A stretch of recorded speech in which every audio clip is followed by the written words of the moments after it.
Good afternoon. Thank you for joining us today for Bridging the Health Gap in Dementia Care, a culturally inclusive approach. My name is Ashley Hawes. I'm the Director for Consumer Information at Benjamin Rose Institute on Aging. This session today is being offered as part of the Administration for Community Living, Alzheimer's Disease Programs Initiative Project, expansion of dementia-capable communities within urban and rural settings in Ohio, using evidence-based and informed programming. Today's webinar will be recorded. During the webinar, you may submit a question at any time using either the Q&A button at the bottom of your screen or the chat feature. We do have staff monitoring the questions and the chat to convey your questions to our presenters and to answer any technical questions that you may have. You can turn on captions by selecting live transcript, the button with two C's at the bottom of your screen. We are conducting an evaluation of our dementia education sessions as part of this project. You should have already received an email with a link to the pre-session evaluation questionnaire, which contains further information about the evaluation.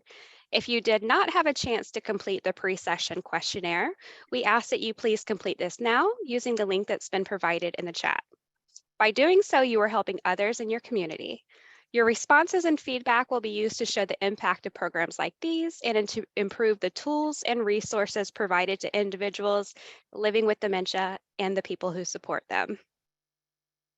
I now have the pleasure of introducing our presenters for this afternoon's presentation, Marty Williman and Mary Dee. Marty Williman is the project director for Ohio Council for Cognitive Health and has provided education and support to individuals living with a diagnosis of dementia, caregivers, and care partners, and professional caregivers through educational programs, care consultation, helpline, early stage programs, and advocacy for the past 20 years. We also have Mary Dee, who is a program specialist and bilingual community outreach worker at Asian Services in Action, which is the largest health and human services agency serving the AAPI community in Northeast Ohio. She has been at Asia for 11 years and volunteered in various roles prior to her employment. Please join me in welcoming Marty and Mary. Thank you. Thank you, Ashley. Mary and I are really pleased to present on this topic that I think we all agree is important to all populations, but especially those that are impacted by dementia and those where English is not their first language. What we're going to talk about today are the definitions of both personal and organizational health literacy and their roles in improving dementia care, the impact of low health literacy, populations that are most likely to experience it. We'll talk a little bit about the definition and common symptoms of a dementia, and then Mary will do a wonderful job of covering the culturally inclusive health literacy tips for individuals and families who are impacted by dementia. So health literacy, more than age, income, employment status, education, or even racial and ethnic group, is the strongest predictor of health status. So literacy skills are the strongest predictor of health status, even more than all those other factors. So you can see that businesses, government, health insurers all have a part to play in improving health literacy in our society. And we're going to give you some of those tips today. So definitions of personal health literacy and organizational health literacy. So these definitions were actually updated in the last few years, and they emphasize people's ability to use health information rather than to just understand it. And the definitions focus on the ability to make well-informed decisions rather than just appropriate ones. They also acknowledge that organizations have a responsibility to address health literacy, which is so important. From a public health perspective, the organizational definition acknowledges that health literacy is connected to health equity. And health equity, as we know, is the attainment of the highest level of health for all people. And we achieve health equity when everyone has the opportunity opportunity to be as healthy as possible. What populations are most likely to experience limited health literacy? Well, today's discussion, you can see these on the screen here: adults over the age of 65, racial and ethnic groups other than white, recent refugee and immigrant populations, people with less than a high school degree or GED, people with incomes at or below the poverty level, and non-native speakers of English. So for the purposes of today's webinar, we're really going to focus on individuals. We know that most people who have dementia are over the age of 65. We're going to focus on the dementia population as well as those non-native speakers of English. As you can imagine, the impact of low health literacy is broad and it's significant. You can see that there are poor health outcomes, poor health status, increased hospital and emergency department use, and just overall healthcare costs to our nation. In fact, one study estimates that the cost of limited health literacy to our nation's economy, they estimate it to be between 106 and 236 billion with a B dollars annually. But if you account for future costs that result from current actions or lack of action, the real present day cost of limited health literacy might be closer to 1.6 to 3.6 trillion with a T dollars. As we look at US adults age 65 and older, only 3% are proficient with health literacy. So for example, 3 out of 100 can evaluate information to determine which legal document is applicable to that specific healthcare situation, only 3%. And nearly 60% of seniors have basic or below basic health literacy. So for example, that person, the person who has below basic health literacy, is able to circle the appointment date on a hospital slip, but not much more. These factors, these statistics really point out the need for us as a society, particularly healthcare and social service workers, to really look at how we're presenting materials, how we're presenting information based on these statistics that you see in front of you. There are other factors that are going to put seniors at risk for lower levels of health literacy. Physical changes, decreased hearing and vision, decreased ability for the body to metabolize medications, which can add to confusion, metabolic conditions, and confusion. They're more likely to have psychological changes such as depression and anxiety. And while dementia is not inevitable in aging, age still is the #1 risk factor for dementia. So we know that dementia can affect not only short-term memory, but it can also affect processing, comprehending information, among other cognitive skills that we'll touch on in a bit. And seniors are more likely to skip preventative measures, such as mammograms and flu shots.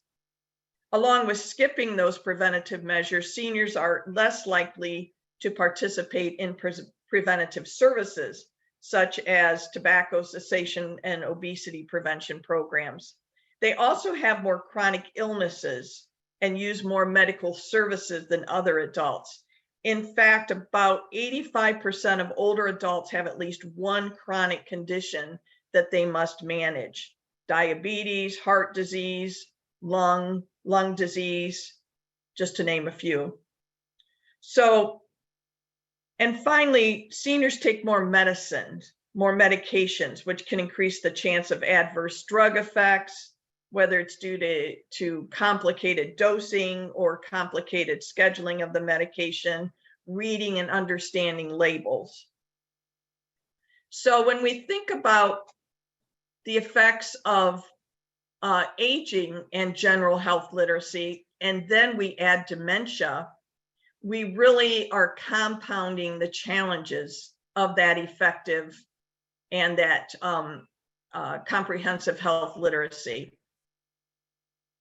Let's just review real quickly what some of the definition of dementia is, starting off with what it's not. It's not one specific disease, and it's not a normal part of aging. Think of dementia as this umbrella term that describes a lot of different conditions that affect short-term memory, reasoning, judgment, those types of things.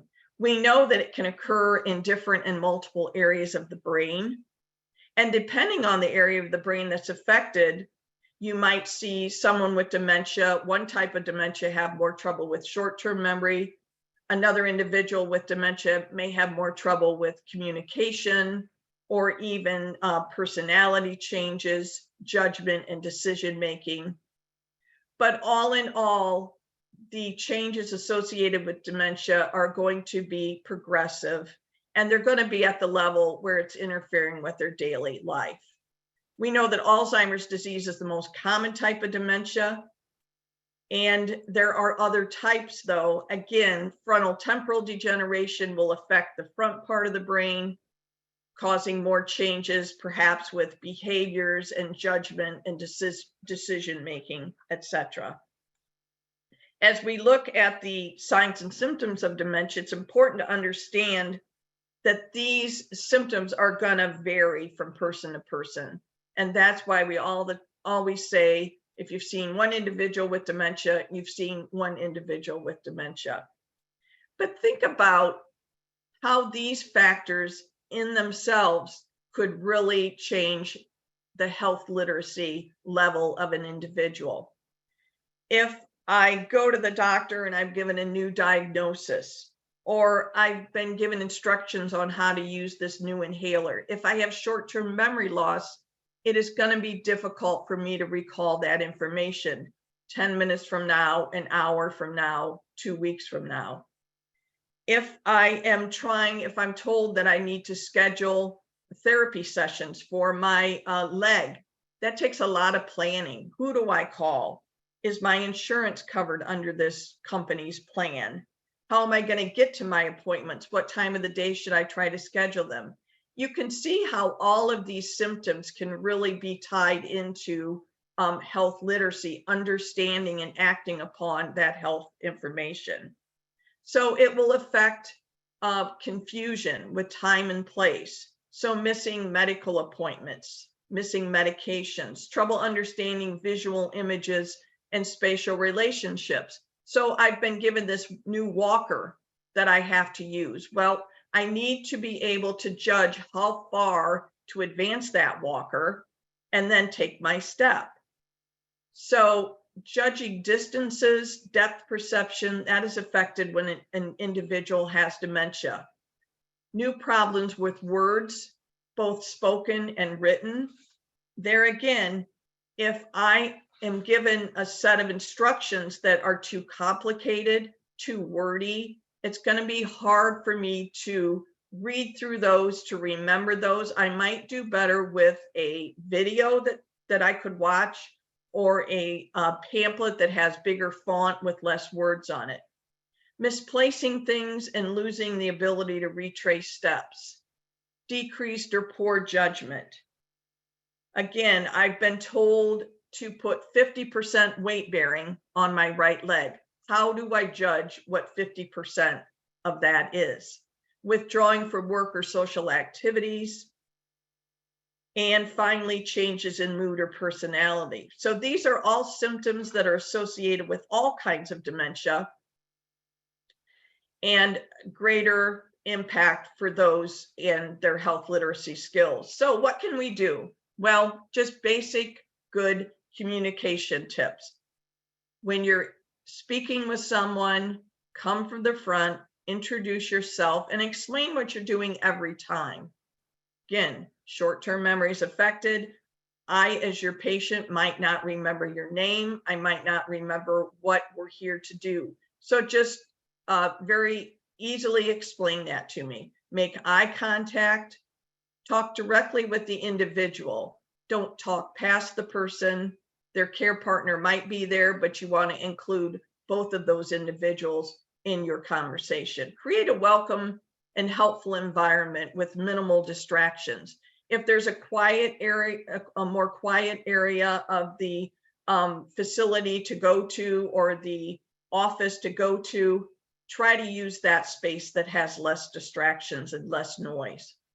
Encourage the person to prepare a list of questions before the appointment, and then have them, if at all possible, bring an extra partner to the office visit. That extra set of ears and eyes and being able to write down notes for the patient, for the client, is really valuable. Just slowing down, speaking clearly at a moderate pace, that has such a big impact. It can be so helpful. Limiting the amount of information provided at one time. And supporting your verbal instructions with pictures that reinforce the message, or maybe perhaps a model that you can pull out. There are websites, I'm not going to click on these and go to them, but there are websites that will, a bank of pictures. So you type in the word brain or leg or whatever it might be, and it will bring up pictures that you can download and print off or use in your instructions. Use comparisons and analogies. Avoid jargon and acronyms. So rather than your COPD is exacerbated, we just say lung disease rather than COPD. And again, here's a nice tool from CDC. You type in the acronym, you type in the word, and it will give you a better word to use. Use words that with one or two syllables, such as use, not utilize, or give rather than administer.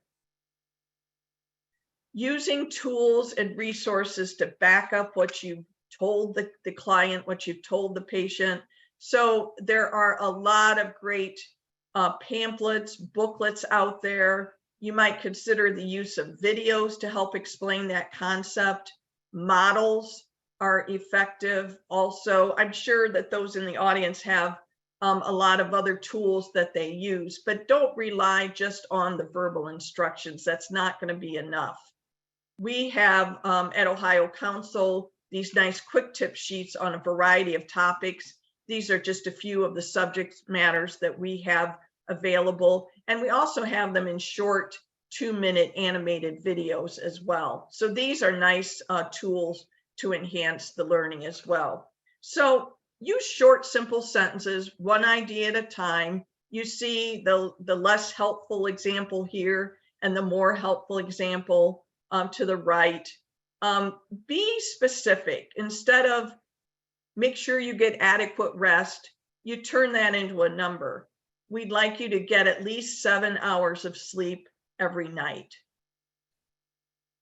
And when it comes to asking questions, individuals with dementia, and I think all of us may often feel put on the spot if someone says, do you have any questions? And a lot of times the response will be no, even if the person has a lot of questions. So use specific instructions. So instead of, do you have any questions? How about, it's question time now. Please share your questions. Again, more direct. Avoid the use of slang. Name objects instead of using pronouns. So here is your instruction sheet rather than here it is. Use an active voice rather than a passive voice.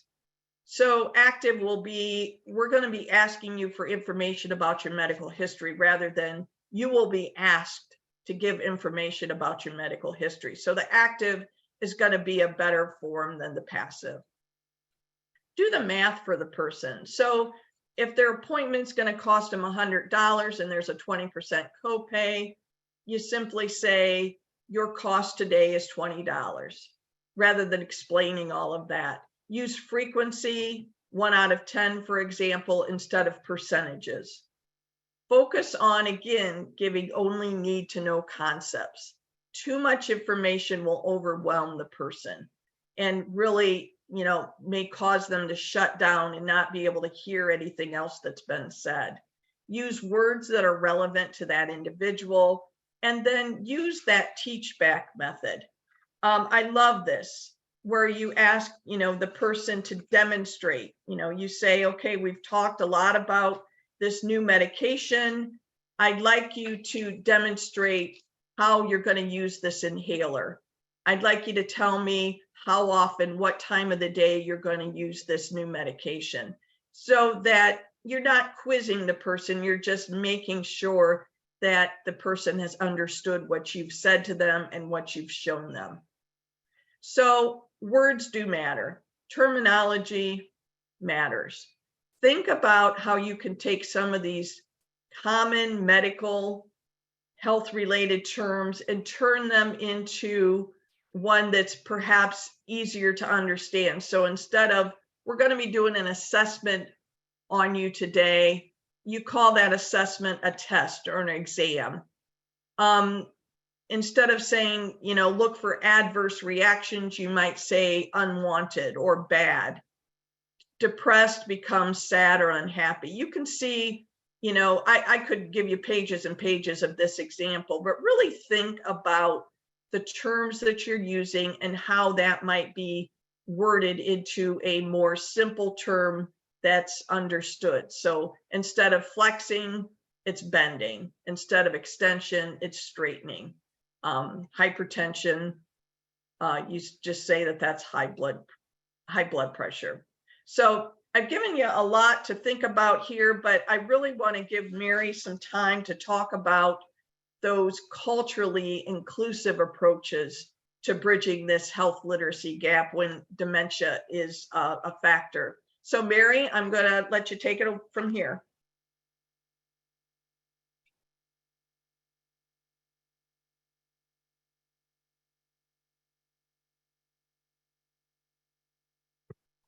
Mary, you're on mute. Okay. Thank you, Marty. Now that you're all experts on dementia, I'll take you to the world of dementia among racial and ethnic groups.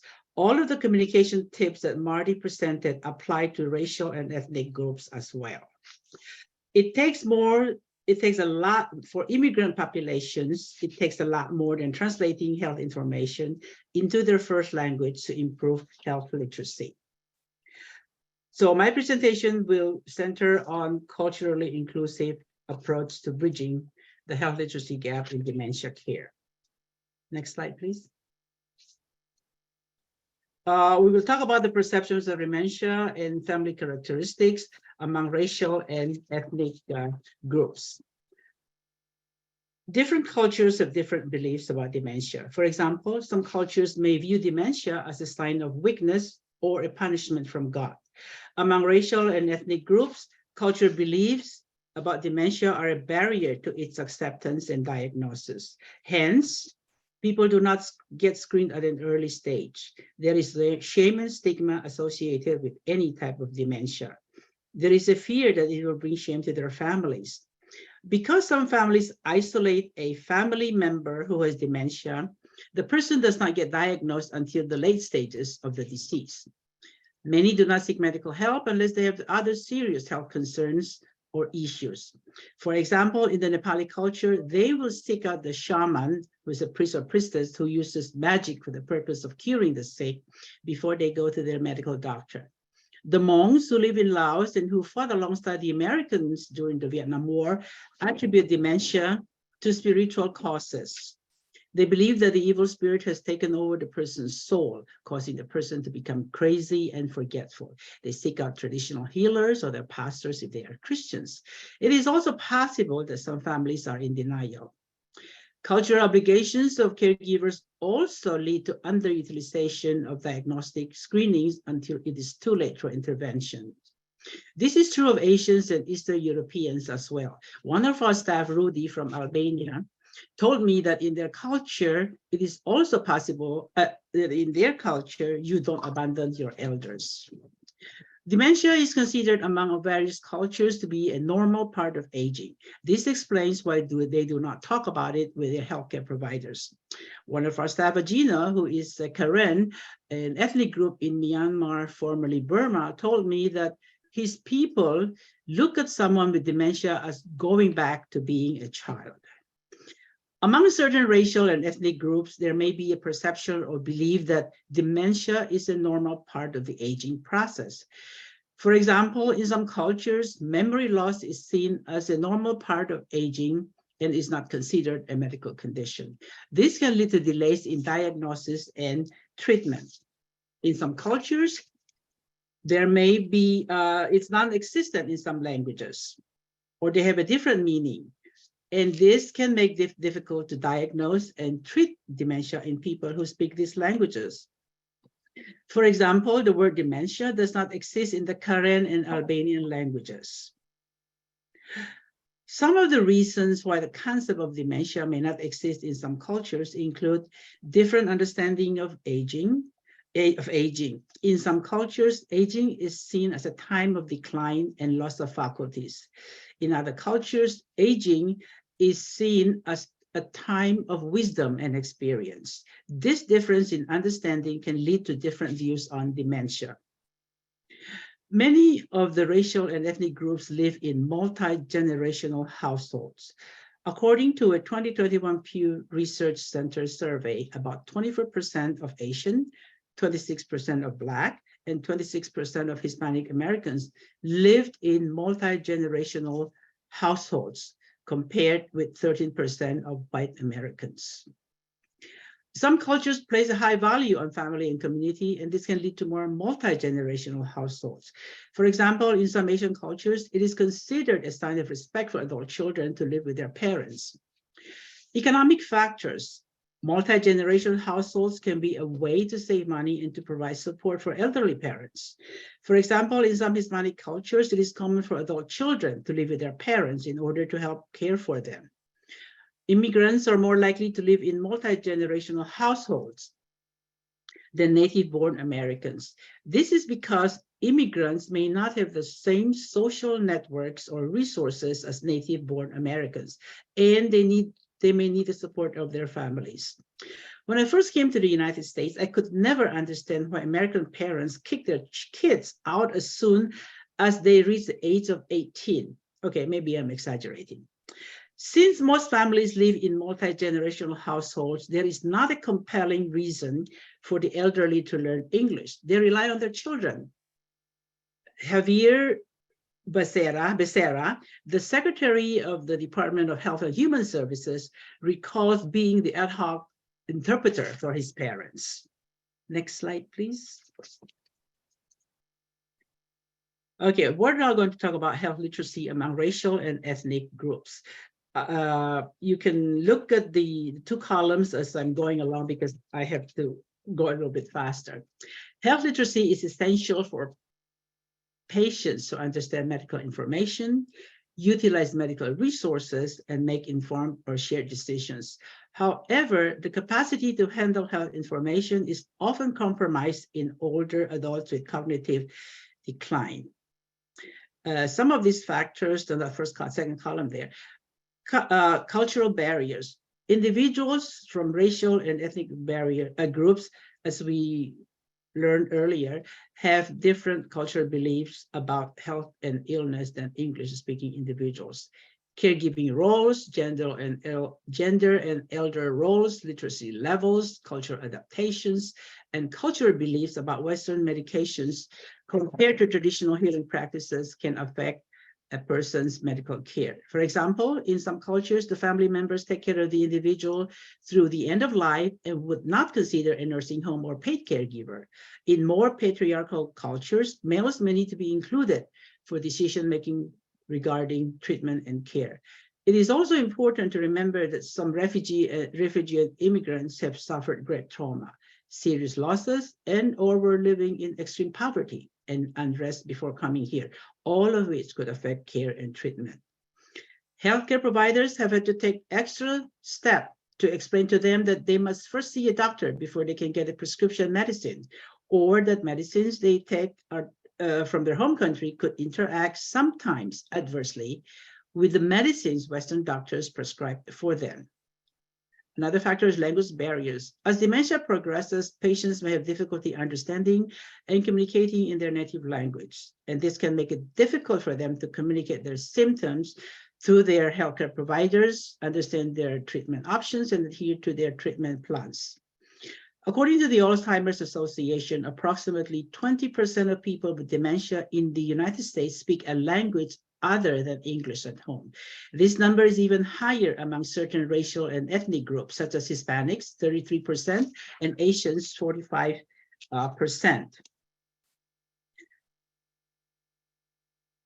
Cultural barriers. Individuals from racial and ethnic groups may have different cultural beliefs about health. Oops. I would like to show the nuances of languages.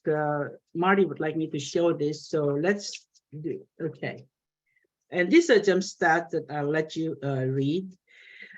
The simplest everyday literacy tasks as presented by the NAAL will be showing it in another slide. Marty, can you show that? Okay, these are the everyday literacy tasks stated by NNAL. Prose literacy scale, that's an example, is locating information from a newspaper article. The second one, document literacy scale, is using a schedule to select a train. And the third one, quantitative literacy scale, balancing a checkbook. Okay, next slide. Okay, when we were doing some, this is to show you the nuances of languages. When we were doing the translation for the Dementia Friends webinar for the Ohio Council for Cognitive Health, our translator called us to find out what word to best use to translate dementia into Chinese. So we agonized over it. We talked to several people, and it was very hard to come up with the correct word. So my husband suggested doing a Google search. So this is what we came up with. So when we put in the characters in Chinese, you get a lot of hits. And this first slide shows the first three characters you'll see on the upper left-hand side. There are 2,490,000 results from Taiwan. And the other one is only 689,000 from China. These two countries have the biggest Chinese-speaking population, so that's why we concentrated on them. And the next translation, which we're calling number 2, has 133,000 results in Taiwan, but 1,960,000 in China. And then the third one, it has 4 characters. It only got 237 results from the Taiwan side and 110,000 in China.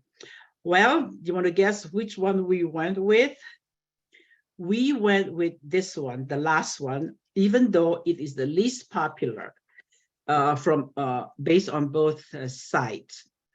That's because we wanted to use the term that is less degenerating, so that there's no stigma. There's already a stigma attached to it. So we wanted to use something that is less, I guess, little bit more pleasant. The first character on the upper left-hand side means brain. That's on the 4 character, yes. The first character means brain. The second and third characters mean degenerate, and the last character means disease. So we went with this one, even though it is the least popular. Let's go back to the slide on, yes, okay. Along the nuances of languages, I'd like to ask you, what comes to your mind when you talk about anxiety? You're worried, nervous, or uneasy, typically about an imminent event, correct? Well, you cannot ask about anxiety in Haitian Creole, because anxiety in Haitian Creole means super active, not having lots of worries. Another example is when I showed the translated Chinese version of the mini mental state exam, which, by the way, has been translated into 66 languages, to Xie Yi, our licensed social worker. She said that you still need an interpreter because the sentence that the patient is supposed to say will convey a different meaning because of the tone mark. This is especially true if the patient is from certain parts of China. Tone mark matters in Chinese. In the low level of education, it's also important when we talk about health literacy.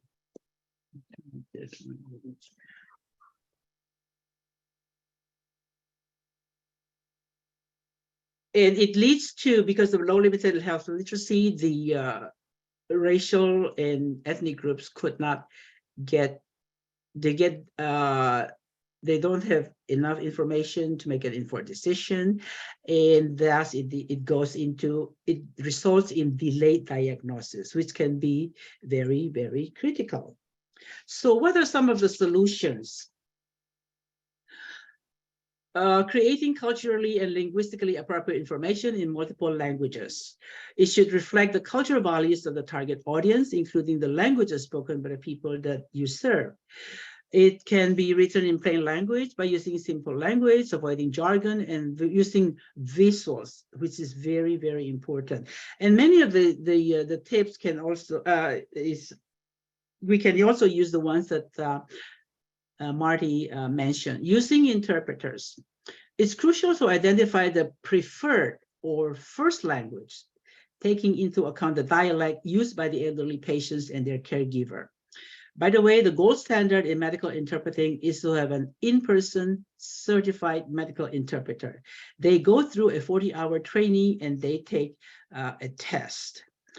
To illustrate these nuances of language or being critical in identifying the preferred language is, we once had somebody request for an interpreter in Chinese. So we went out and we looked for an interpreter in Chinese. Well, it turned out that the patient speaks Chinese, but it is Taiwanese. And there is a world of difference, even though both can understand when it is written. So that's why it's important to identify that. And healthcare providers should be trained to work with people who have language barriers. And this training should include information about dementia, cultural beliefs, and how to communicate effectively with people who do not speak English. Community organizations play an important role also, because you need to reach out and get to know them in the community that you work with. Many groups connect through Facebook, WeChat, and so forth. Being visible at their gatherings is a way to get to know them and to establish trust, which is very, very important. Tabling at community gatherings allows the community to get to know you, to see you, and gives you a chance to talk to them.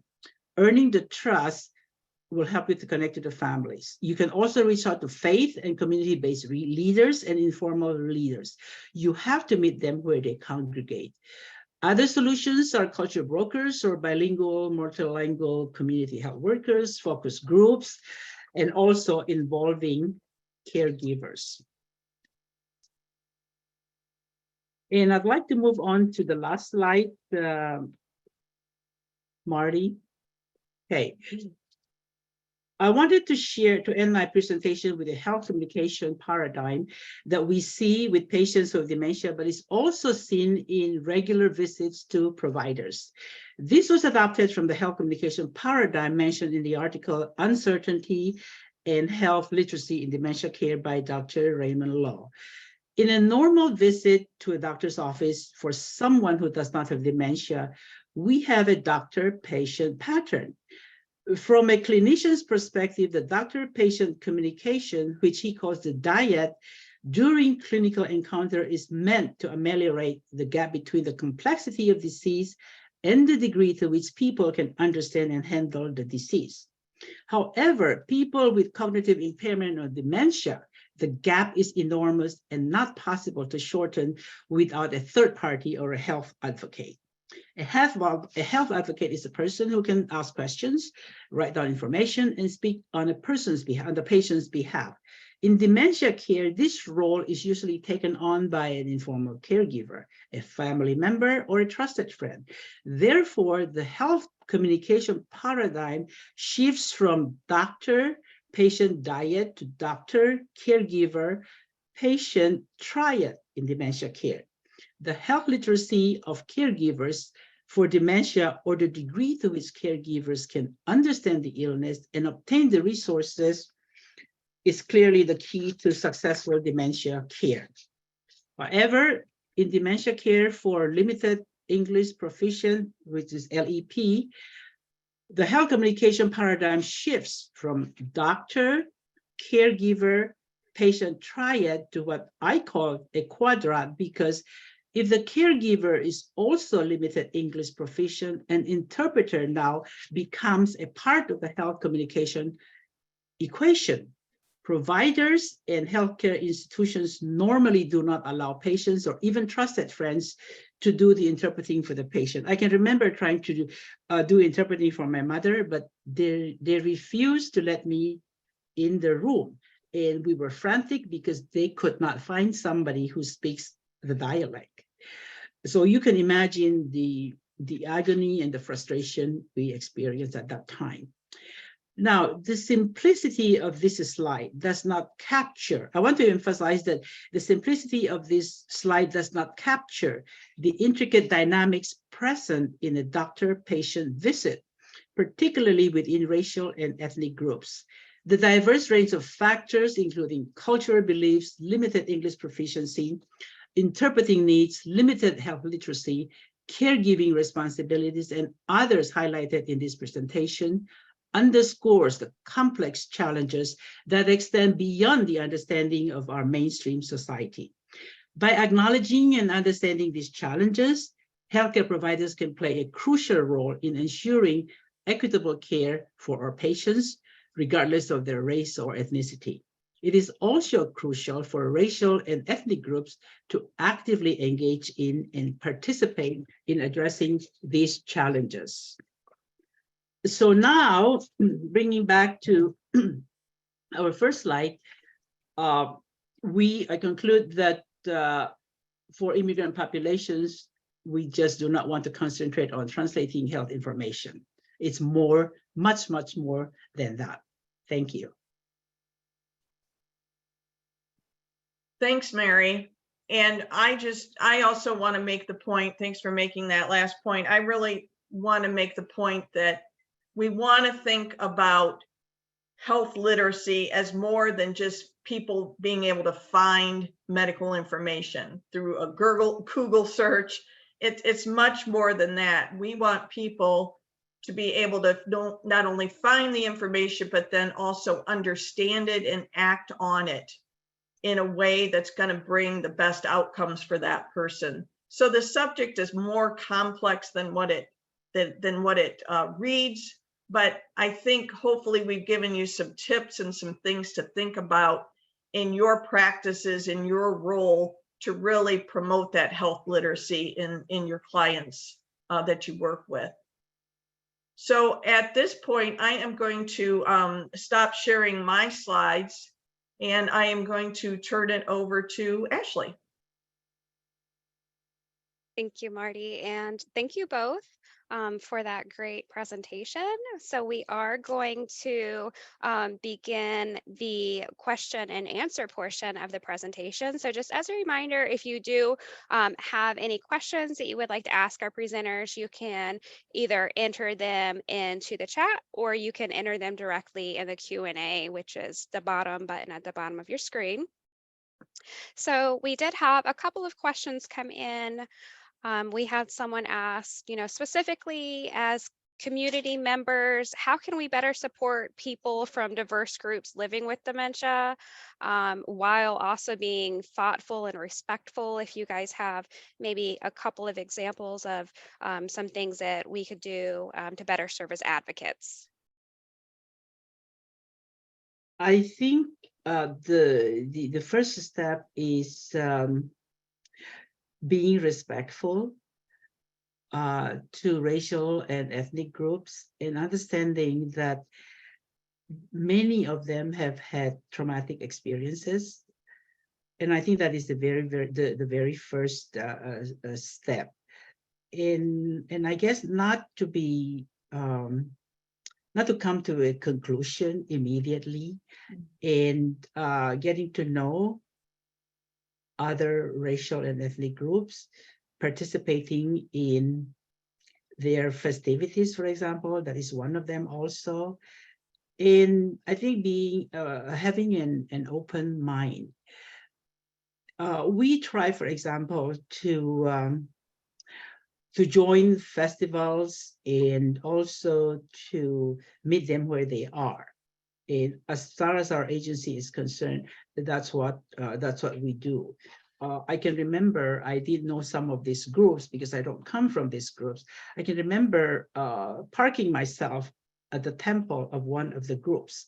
I didn't know anybody, and I just went there on several Sundays, and inevitably somebody could speak some English and help me do the interpreting. And I went to grocery stores to drop off some flyers. And I was teaching ESL at that time, and the owner said, "Nobody's going to read your flyers." I said, "What? It's clear." And he said, "No, it's in English. They don't understand English. You have to translate them into Spanish." So I learned a hard lesson because I printed stacks of them, which went unread. It was just a waste. So I think recognizing the differences and having an open mind, I think goes a long way. I hope that answers the question. Thank you, Mary. Marty, do you have anything that you would like to add? I think just as Mary pointed out, just trying to learn as much about that culture as possible. And organizations like Asia are just a great resource. At least personally, with Mary D, I've learned so much, and I feel like I can ask her if she doesn't have the answer. She's got resources within her organizations to really help us. And you know, I mentioned that we've worked together with Asia to translate some of our material into a couple different languages, and that's an ongoing process. We add languages all the time, so it's great to have those professional relationships. But I think they could translate into community members accessing them as well. Right, and since a lot of the community organizations know us, when they have a problem, they come to us. Like we were approached about truancy issues in schools. One of the judges want to meet with us to see if we can find a meeting place or a location where we can talk to parents or the community about truancy issues and suicide rates also. We actually have 2 meetings that we are going to set up. So there is a trust already among the group, so they come to us. I mean, it's like they think of Asia when they have some problems. Not that we can solve all of their problems, but just knowing that they know where to go, I think is very important. Great, thank you both. And we did have a question come in. If you had some recommendations, if there's a particular group or an individual from a particular culture, what would be some recommendations if they don't want to explore dementia diagnosis? This is a very, very timely question because I just talked with one of the leaders of the Nepali group. I said, we have all these problems, truancy, we're being approached to help out. But we did set up a truancy meeting and nobody showed up. It was at Gorse Boulevard, nobody showed up. So they came to us again and say, okay, we have to go back to the drawing board and see. And he told me himself, he said, they are also baffled. The people who need the most help do not come to the meetings. So what we can do right now is we just have to keep trying and to engage the parents, because we set up these meetings for the parents, they don't show up. We even have interpreters. So this is why in my last sentence, I say that the responsibility also rests on the racial and ethnic groups. It has to be 2 ways. And I hope that it doesn't take another generation to come to grips with some of these issues, because the society at large pays for it. You and I pay for, for the emergency for people who didn't have insurance, for example. And but basically the overall, the social, mental aspects have also need to be taken into consideration. Yes, it is a challenge, Bonnie. You know, like you can bring a horse to the water, but you can't make it drink. We are very, very baffled and frustrated as well.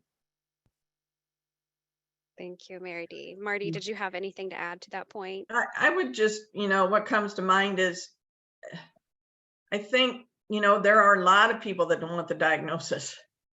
And just what is your approach with that individual and that family? It's a very individual approach. In perhaps assigning the diagnosis label is not as important as just dealing with things as they come up, whether they be safety issues, whether they be financial decisions, just taking it one day at a time and addressing those issues one by one, and not focusing so much on the diagnosis itself, but just what needs to be done as a community to help support that person and that family.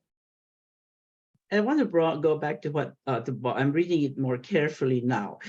Right now, we have a friend who has early stages of dementia, and we tried to approach her, or I tried to approach, but it was a futile effort, and we don't even know if she has been diagnosed. And the son is a geriatric doctor, which makes it really sad.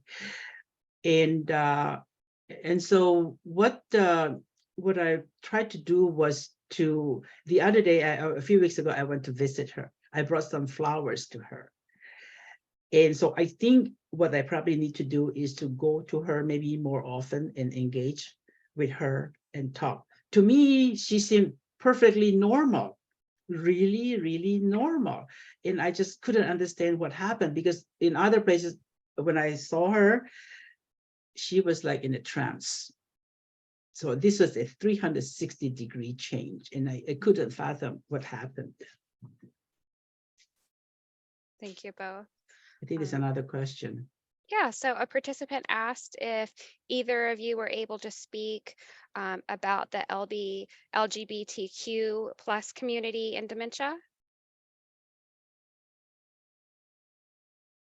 And is the question as it relates to health literacy, or just a broader question? Are we able to? It just says, what about the LGBTQ community in dementia? So maybe we could relate it to our health literacy topic.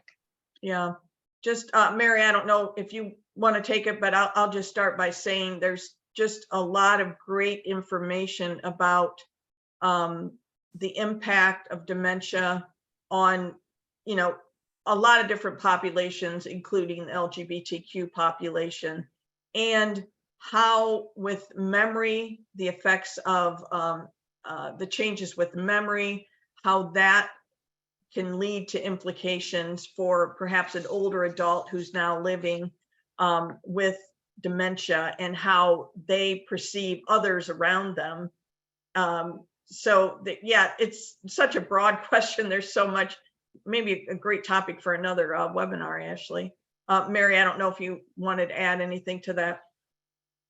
I have not done any research at all into the LGBTQ community and dementia, but I would like to think that some of the approaches that you talked about, and from my presentation, some of the things can also be adopted. Getting to know the community, I think, is very, very important. And showing up in the gatherings, for example, I think it's the same. Thank you both. There were some questions that we weren't able to get to today, so we will get those responses and email those to the participants. But before we conclude today's webinar, Project Director Branca Permetica is going to tell you briefly about BRI Care Consultation. It's a care coaching program that's available for families impacted by dementia in various counties in Ohio, and that's through the Administration for Community Living project. Branca?